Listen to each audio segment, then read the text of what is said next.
For this AITA episode, a young man was adopted as a baby, and somehow, his bio parents found out where he lives and contacted him to demand he donate bone marrow to his sick birth father, and says they're going to sue him if he refused. Now let's read this saga. Original post. I, 17 male, am adopted. My birth parents weren't able to care for a newborn, and I ended up in foster care because of it. I was adopted by my family when I was 2. I have a very happy life, one I likely wouldn't have with my birth parents. About a month ago, my birth parents got into contact with my family. Long story short, my birth father is sick and needs a bone marrow transplant. They are on a wait list but haven't heard back just yet. I am the only child they ever had, and odds are I am a match. Pretty much they wanted my parents to get me tested and then donate my marrow to him. My parents told me that it's up to me, and after some thought, I said no. I don't know them other than they gave birth to me. They have had no part in my life whatsoever, and now they suddenly need me. Well, they send my parents a nasty message saying they can sue to force me to donate my marrow. I do feel a little bad, but I feel like this isn't my problem. Am I in the wrong here? Edit. Sorry, right after I posted, I went to the store with my mom. Just wanted to clear up some things I read in the comments. I have no contact or anything with my birth parents. From what my parents told me, I was put into foster care when I was less than a month old. That is how they got me, and they decided to adopt me, which was finalized when I turned 2. I have 4 siblings and I have a great life. They told me when I was old enough that I am adopted. But outside of that, I had no idea who my birth parents were or what they even looked like. Someone said I should do it because what if I need medical information, want to get to know them, or something like that? Yeah, no. I have no desire to get to know these people. None. I have no desire to seek out grandparents, cousins, and uncles. I don't want to know if some form of rare cancer runs in the family, because they are not my family. I haven't spent 17 years of my life with them. Why would I want to get to know them? Edit 2. For those of you who keep saying, you should reconsider it. How about you donate to him? My parents told me to think about. I thought it, and the answer is no. No, I'm not doing it. That's it. Now for the top comments before reading the update. Not wrong, I'm no doctor, but I hear donating bone marrow can be a very risky procedure. I almost burst out laughing in the freaking office when I read they'd sue you to force you. They'll be laughed out of court, assuming they even get that far. When I signed up for the registry, I was told that now there are 2 methods to donate. The most common method involves removing the marrow from your blood, and is the same as any blood donation. It is very easy to sign up, by the way. There is a website where they will send you a swab. You swab yourself and put it back in the mail. Not wrong, I donated bone marrow to my sister 5 years ago. It was no small thing. I had complications with the surgery, couldn't walk for 2 weeks, and other things. It was really, really painful. I was going to give you sort of a pep talk about doing it anyway, since you would be potentially saving a life, even if it's the life of a complete stranger. That was until I read the line about how they threatened to sue you to force you to donate. That's the most tragically hilarious thing I've ever read. You cannot force a person to undergo a voluntary surgery. You should call their bluff. Indeed, not wrong, especially after the suing part. Wish them good luck with that. They didn't want you then, they won't have you now. Also, went through the procedure as well. I raise you're not walking for 2 weeks, with bordering needing a blood transplant, not being able to work for over a month, and having to take medication to get my hemoglobin levels up again for months. I also couldn't lift my own baby for weeks, aside from the not walking. The pain meds also barely worked, so the pain was horrible for well over a week before it got bearable with paracetamol. Took much heavier ones before that, as if they were candy. I now have 14 scars on my lower back that I still feel sometimes. It's been well over a year. Surgical donation is no joke. And the dialysis one is not exactly a ride in the park either, thanks to those meds you have to take beforehand. Not wrong. How dare they threaten you like that? They gave up all rights to you at birth, and are now still not wanting a relationship, just for you to undergo a medical procedure to save his life. Way to go, guys. They could have asked to meet you so they could plead their case, but they went nuclear. Ignore them. Now for the first update. It's early, I'm getting ready for school between typing this. Read more comments this morning, and again let me clear something all. My egg and sperm donors didn't lovingly give me up. I was taken. My parents don't know the exact reason because that information was never released to them. They were just told, and I quote, it wasn't a good environment for a child. I was taken. Even if they had given me up, doesn't mean I owe them anything. Not like I asked to be born like every freaking child on this green earth. If being born means I am suddenly in debt to them, I would have been the slowest sperm you ever seen. I would have happily raced into a sock. Y'all can be a bunch of hypocrites. In one breath you say there are kids in foster care who need a home. Well, I was a foster kid who was given a home by 2 loving parents. Then in the next breath you are saying, what about your family? I have a family. They have raised me for 17 years. Medical history. Some very helpful people have privately messaged me to let me know that in 2021, I get all that stuff without ever having to speak to these people again. Ever. Amazing how far science has come, right? I'm going to be showing this to some of my friends today because I have to admit, I'm over it. It's not my problem if this man dies. And again, some people have pointed out in the comments, odds are, I wouldn't be a match anyway. And he has been luck getting a donor off the list, and it will be faster than waiting on me to get tested only to be told I'm not a match anyway. And again, with those on your hill screaming, well, wouldn't you donate to a stranger? I donate blood mostly because it gets me out of PE class. I like donating blood. If someone receives that blood, then congratulations. I put no more thought into it besides that.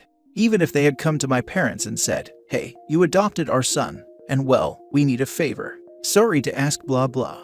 My answer would have still been no. I did my own research and found plenty of stories of kids who were used like gold mines for their genetic materials by their parents to save their siblings or a family member. And that is all they were to their families, someone who had the right match. I don't owe them anything.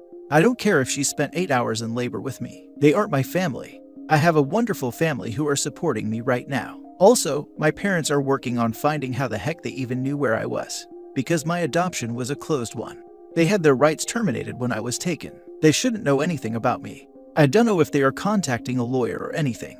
I know they are pretty upset about all of this. I have to get to school. Later. Now for the second update. I know this is long overdue. I started college. Life in COVID put things on hold for a bit. Long story short, I didn't donate the bone marrow. My birth parents started harassing my family on the regular. Texts, phone calls, letters, showing up at places, resulting in calls to the police. They were arrested.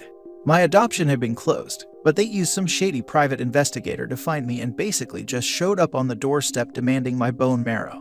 My family did press charges. As of right now, as far as I am aware, they are still sitting in a prison cell while they wait for their day in court, as things are still delayed due to the cough. I guess my sperm donator's illness wasn't that serious or he got a donation. I don't know. Anyway, just thought I would update this old post. I'll answer questions if you have them. That is it. Edit. Someone asked why I was taken. Honestly, I still don't know the full story, nor do my parents. They said they asked but never got the full answer. The answer they told me was someone called the police and told them to do a welfare check on my sperm and egg donator, complaining they constantly heard a baby, meaning me crying. Meds may have been involved, which my parents think so. I was placed in foster care and from there I was adopted. Why did they find me? My father feels they wanted money, and the bone marrow story was just a lie. We only based this off of the fact my sperm donor seems fine. We don't know if he got the bone marrow from someone else or whatever, but we think the story was made up in order to harass us and get money from my parents. We aren't rich, just middle class. My mom has her business and stay-at-home mom, while my dad is an electrician. Did I ever sign up to donate bone marrow? No, I did not. I'm not comfortable with that, but I still donate blood. What about genetics? I haven't gotten tested for anything of yet. Other family? I don't care. During that time, someone reached out to me on Facebook claiming to be an aunt. I didn't reply the message. Honestly, I don't blame you for your decision, as all of your points are valid. They didn't have a right to do what they did, morally or legally. Hope you enjoy life at college. Jail most likely, because they haven't had their day in court yet. Nonetheless, great update. Have a great time in college, OP. The reality is, the moment they started harassing or pressuring you, you didn't qualify as a donor, at least here. Donors must be 100% voluntary without any pressure. I'm glad your parents protected you. I went back and read the original post, where people are saying, what about your medical history? That's the weakest reason in the world for a donation. You can get a medical profile that covers most things these days through DNA testing, if you wanted to know badly enough. Good on you for sticking to your guns. Good luck in college. Fun fact, at his age, he didn't qualify from the beginning. Sperm and egg donors were trying to con him, or his real adoptive parents, in some way. Minors donate bone marrow to relatives all the time.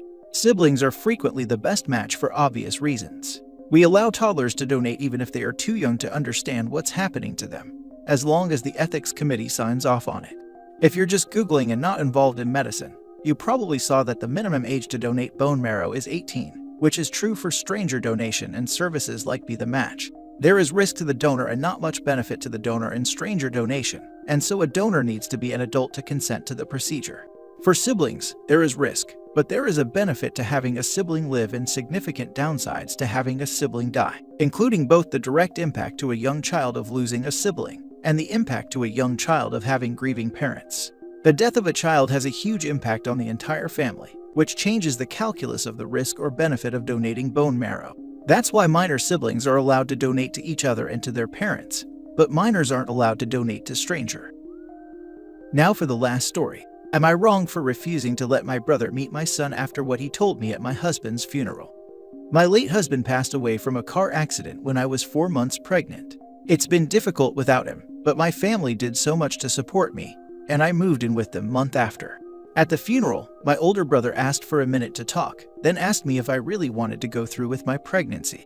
I was shocked when I heard this, but even more shocked when he suggested that I make the right decision, not an emotional decision, and reconsider having my son. He gave many reasons why, including the fact how single or widowed mom are considered too much of baggage for so many men to date. I lost it on him and kicked him out. That was the last time we saw each other. My son is now 3 weeks old. Whole family met him and were happy to welcome him. My parents asked if I could let my brother come meet my son even for a few hours. I refused, but they said I was making a mistake robbing my son of a future loving relationship with his uncle. They asked that I don't let my emotions dictate a decision that might have a lasting impact, but I said no. My extended family got involved and started pushing, especially after my brother started insisting, saying my husband was a dear friend of his, and what I'm doing right now would make my husband upset if he saw it. Am I being bitter and selfish? Now for the comments. Not wrong. Every time he says how much of a dear friend he was, remind him of that talk at his dear friend's funeral. Heck, remind the whole damn family of it. Repeatedly remind them all, until your child is old enough to understand what you are saying. Not wrong at all, OP. Remind him that he didn't want you to keep your child, so he should just imagine or pretend that you didn't. And that he called this child baggage. Not wrong. You don't have to allow anyone in your child's life that you don't want to. That includes family. Your brother said some pretty awful and tactless things while you were still at the funeral of the father of your child. I'm assuming he also hasn't bothered to apologize, but still feels he is entitled to have a relationship with your son, and has no problem emotionally manipulating you in order to get what he wants. Yeah, no, you're not in the wrong here. Tell your extended family that the discussion is closed and anyone who brings it up again will not be seeing your son for a long time. If and when you want your son to have a relationship with your brother, you will let him know. You don't have to allow anyone in your child's life that you don't want to. That includes family. I say this as someone who loves my nieces with all my heart, but uncles aren't actually that big a deal. Most kids could take or leave their uncles, even if those uncles are heavily involved in their lives. It's not like you're depriving your children of some quintessential childhood experience by not bringing a particular uncle around. Absolutely agreed. And that's from a guy whose uncle played an essential role in the makeup of who I am today. Uncles play the role of broadening a kid's horizons, whether that's as small as showing you hobbies that your parents don't have, or as big as introducing you to political ideologies that you otherwise might not encounter until years later. Uncles can have little impact on your growth, or big impact. And if you feel he will have a big negative impact, you have every right to hold off contact until you see clear evidence that he's examined and fixed every last awful piece of himself.